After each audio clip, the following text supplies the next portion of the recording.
Hello नमस्ते सबैजनालाई। आज हामीले क्रामर्स रुलको बारेमा बुझ्न जाँदैछौँ। त्यसको लागि मैले एउटा इक्जाम्पल क्वेसन लिएको छु। हाम्रो क्वेसन छ यहाँ solve the following system of equations using Kramers rule. यहाँ हाम्रो तीनटा इक्वेसन दिएको छ, सो हामीले 3/3 म्याट्रिक्सको सल्युसन गर्नेछौँ। यहाँ हाम्रो इक्वेसन्स छ x + 4y + 3z equals to 2, 2x minus 6y plus 6z equals to minus 3, and 5x minus 2y plus 3z equals to minus 5. अब हामीले writing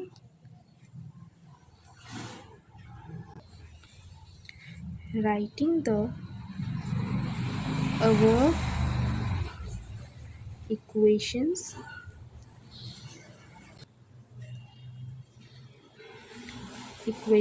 in matrix form. अब हामीले यो तीनवटा इक्वेसनको कोफिसियन्टलाई 3/3 म्याट्रिक्सको फर्ममा लेख्नेछौँ। सो हाम्रो फर्स्ट इक्वेसनको x को कोफिसियन्ट छ 1, y को कोफिसियन्ट छ 4 एन्ड z को कोफिसियन्ट छ 3। त्यसै गरी हाम्रो सेकेन्ड इक्वेसनमा x को कोफिसियन्ट छ 2, y को कोफिसियन्ट छ -6 एन्ड z को कोफिसियन्ट छ 6। अनि हाम्रो थर्ड इक्वेसनमा x को कोफिसियन्ट छ 5, y को कोफिसियन्ट छ -2 एन्ड z को कोफिसियन्ट छ -3। अब हामीले तीनवटै भेरिएबललाई अर्को 1/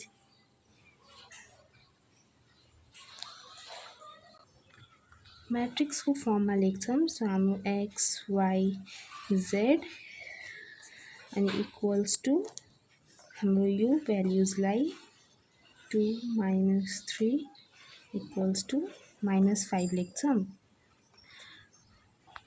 अब हाम्रो यहाँ 3/3 म्याट्रिक्स दिएको छ। सो हाम्रो क्याल्कुलेसन पर्फर्म गर्न, किनभने इफ हाम्रो 3/3 म्याट्रिक्सको डिटर्मिनेन्ट 0 आउँछ भने हाम्रो क्याल्कुलेसन्स फर्दर पर्फर्म गर्न मिल्दैन। अनि हाम्रो क्रामर्स रुलमा x को भ्याल्यु निकाल्ने फर्मुला dx/d, y को भ्याल्यु निकाल्ने फर्मुला dy/d अनि z को भ्याल्यु निकाल्ने फर्मुला dz/d हो। सो हामीले पहिला हाम्रो 3/3 म्याट्रिक्सको डिटर्मिनेन्ट निकालेर d क्याल्कुलेट गर्नु पर्यो। त्यसको लागि हामीले d इक्वल्स टु हाम्रो यो फर्स्ट रोको फर्स्ट भ्याल्यु 1 लिने। अब हामीले 1 लिइसकेपछि हामीले 1 भएको रो अनि 1 भएको कलमलाई छुट्याएर 1 भएको रो अनि 1 भएको कलमलाई छुट्याएर बाँकीको 4 वटा भ्याल्युलाई लेख्ने। सो हाम्रो हुन्छ -6 - 2 6/3। त्यसपछि अब हाम्रो 4 जुन चाहिँ हाम्रो डिटर्मिनेन्ट फाइन्ड गर्ने टेक्निकले -4 अनि फेरि हाम्रो 4 भएको कलम र रो छुट्याएर बाँकीको यो दुईटा हामीले यहाँ लेख्ने। सो हाम्रो हुन्छ 2/5। त्यसपछि फेरि हामीले यो +3 लेख्ने अनि त्यसपछि 3 भएको रो अनि 3 भएको कलमलाई छोडेर हामीले बाँकीको लेख्ने।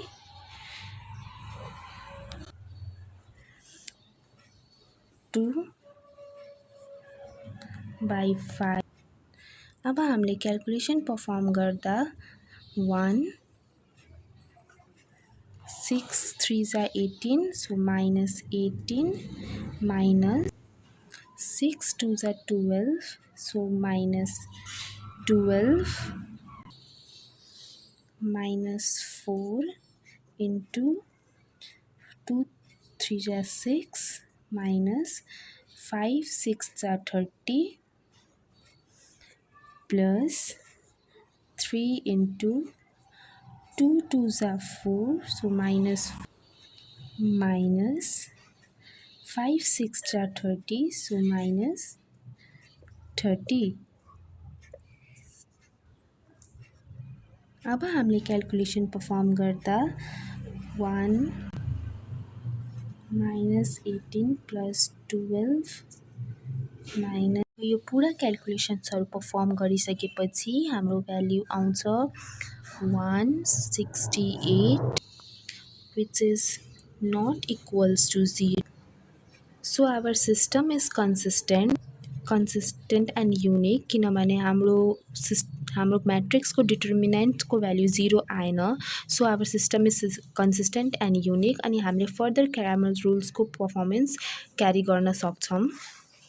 सो अब हामीले डिटर्मिनेन्ट निकालिसकेपछि अब हामीले डिएक्सको भ्याल्यु निकाल्ने. सो डिएक्सको भ्याल्यु निकाल्नलाई डिएक्स इज इक्वल्स टु अब यसको लागि चाहिँ हामीले पहिला 3/3 म्याट्रिक्सको एक्सको भेरिएबलको ठाउँमा जुन हाम्रो यो एक्स भेरिएबलको कोफिसियन्टहरू छ त्यसको सट्टामा हामीले यो भ्याल्युहरू राख्नुपर्छ डिएक्स निकाल्न. सो हामीले एक्स भेरिएबलको कोफिसियन्टको सट्टामा 2 -3 -5 राख्छौँ अनि बाँकीको दुईटा रोजमा यहाँ म्याट्रिक्समा जसरी दुई भ्याल्युज छ सेम त्यसरी गरी भ्याल्युज राख्नेछौँ. सो हाम्रो यहाँ राख्छौँ 4 -6 -2 अनि 3 6 अनि 3. अब यो अब यहाँ हामीले जसरी गरे डीको डिटर्मिनेन्ट निकाल्यौँ हामीले सेम टेक्निकमा यहाँ डिएक्सको पनि डिटर्मिनेन्ट निकाल्छौँ. सो हाम्रो यहाँ 2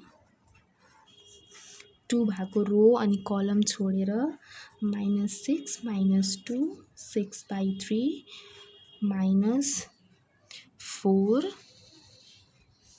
अब 4 भएको रो अनि कलम छोडेर -3 -5 अनि 6/3 अनि त्यसपछि फेरि +3 अब 3 भएको रो अनि 3 भएको कलम छोडेर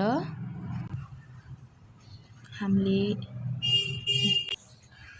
-3 -5 अब हामीले त्यसै गरी डिएक्सको डिटर्मिनेन्ट निकाल्यौँ म्याट्रिक्स फर्ममा लेखेपछि जहाँ हामीले 2 अनि त्यसपछि 2 को रो अनि कलम छोडेर यहाँ हामीले -6 अनि -2 लेख्यौँ अनि 3 लेख्यौँ. अब त्यसै गरी 4 को लागि हामीले -4 अनि 4 भएको रो अनि कलम छोडेर हामीले यो दुईटा भ्याल्यु लेख्यौँ अनि त्यसपछि फेरि +3 अनि 3 भएको रो अनि कलमलाई छुट्याएर हामीले यतिको 4वटा भ्याल्यु यहाँ लेख्यौँ. अब यति लेखिसकेपछि हामीले जसरी हामीले यहाँ डीको डिटर्मिनेन्ट क्याल्कुलेट गर्यौँ त्यसै गरी यहाँ हामीले डिएक्सको डिटर्मिनेन्ट क्याल्कुलेट गर्यौँ. अब त्यसै गरी डिवाईको डिटर्मिनेन्ट क्याल्कुलेट गर्न अब हामीले कसरी यहाँ डिएक्सको डिटर्मिनेन्ट निकाल्दा एक्स भेरिएबल भएको कोफिसियन्टको ठाउँमा हामीले यो भ्याल्यु हालेको थियौँ. अब त्यसै गरी डिवाईको लागि हामीले वाई भेरिएबल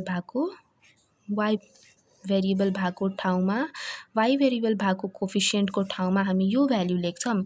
सो पहिला हामी एक्स भेरिएबलको कोफिसियन्टहरू एज इट इज लेख्दैछौँ. सो हाम्रो एक्स भेरिएबलको कोफिसियन्टहरू के छ 1 2 एन्ड 5. सो हामीले 1 2 एन्ड 5 अनि वाई भेरिएबलको कोफिसियन्ट्सहरूको ठाउँमा हामी यो भ्याल्यु लेख्छौँ. सो यहाँ हामीले लेख्छौँ 2 -3 -5 अनि फेरि हामीले जेड भेरिएबलको कोफिसियन्ट एज इट इज लेख्छौँ. सो हाम्रो त्यो चाहिँ हो 3 6 अनि 3. सो यसलाई चाहिँ हामीले फेरि अहिले डिएक्सको डिटर्मिनेन्ट निकाले जस्तै डिटर्मिनेन्ट निकाल्छौँ. त्यसको लागि हामीले फर्स्ट रोको 1 अनि 1 भएको रो अनि कलम छुट्याएर हामीले यतिको भ्याल्यु लेख्ने अनि -3 -5 अनि 6. अब फेरि -2 अब 2 भएको रो अनि कलम छुट्याएर हामीले 2/5 6 3 लेख्ने +3 अनि 3 भएको रो अनि कलम छोडेर हामीले यतिको भ्याल्यु लेख्नुपर्छ. सो यहाँ चाहिँ हामीले रो अनि कलम छुट्याएर 2/5 अनि -3/5 लेख्छौँ. अब यसको क्याल्कुलेसन्स पर्फर्म गर्दा हाम्रो 1 minus 9 minus 30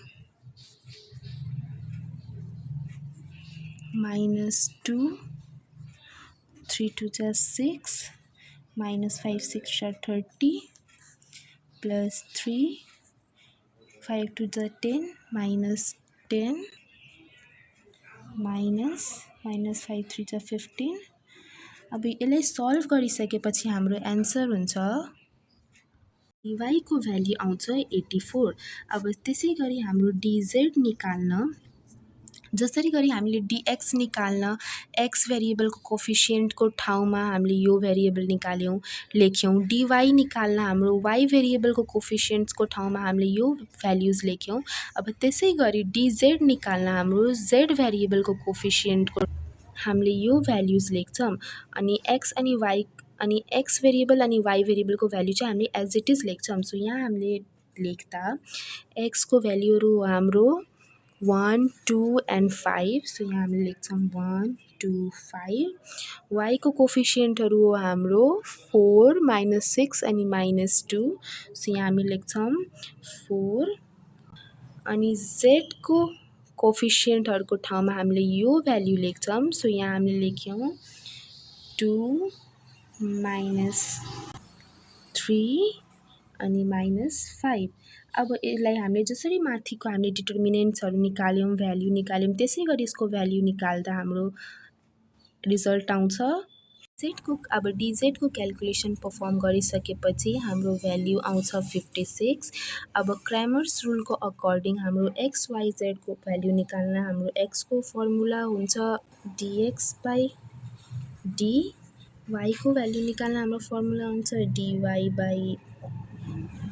d अनि z को भ्याल्यु निकाल्न फर्मुला हुन्छ dz by d। सो हाम्रो dx को भ्याल्यु आउँछ -168 अनि हाम्रो d को भ्याल्यु छ 168। सो dx = -168 अनि d चाहिँ 168। सो हाम्रो x को भ्याल्यु हुन्छ -1। अब त्यसै गरी हाम्रो dy को भ्याल्यु आछ 84 अनि हाम्रो d को 168 चाहिँ छँदै छ। सो हामीले यहाँ लेख्छौं हामी 84/168 जसको भ्याल्यु हुन्छ हाम्रो 1/2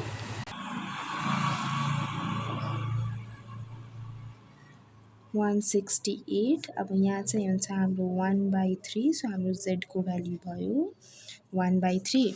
सो हाम्रो hence the value of x is x, y and z is -1, 1/2 and 1/3।